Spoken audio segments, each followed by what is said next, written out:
Hello दोस्तों, हम हैं गुड़िया त्रिपाठी। आप लोगों को नाच गीत सुनाना चाह रहे हैं। केतना तू फैशन देखइबा, हमारे जोगे नारी न पैबा। केतना तू फैशन देखइबा, हमारे जोगे नारी न पैबा। बागों में जइबा, मलिनिया बसइबा।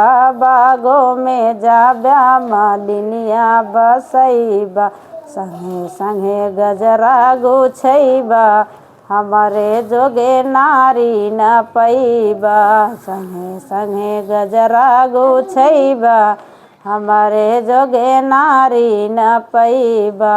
केतना तू फैशन देखइबा, हमारे जोगे नारी न पैबा।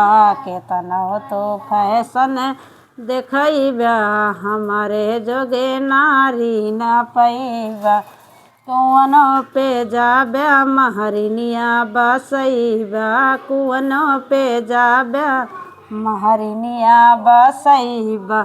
संगे संगे पनिया भरइबा, हमारे जोगे नारी न पैबा।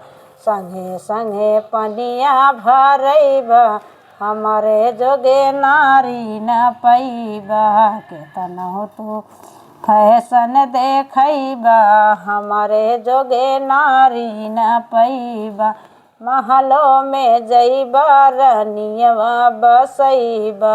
महलों में जाबा, रनियवा बसइबा। संगे संगे पिक्चर देखइबा, हमारे जोगे नारी न पैबा। संगे संगे पिक्चर देखइबा, हमारे जोगे नारी न पैबा।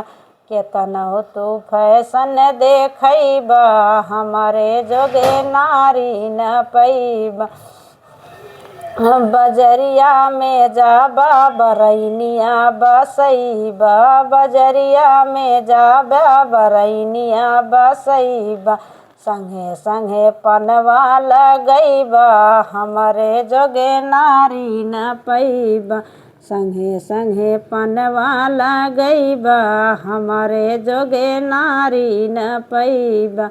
केतना तू फैशन देखइबा, हमारे जोगे नारी न पैबा।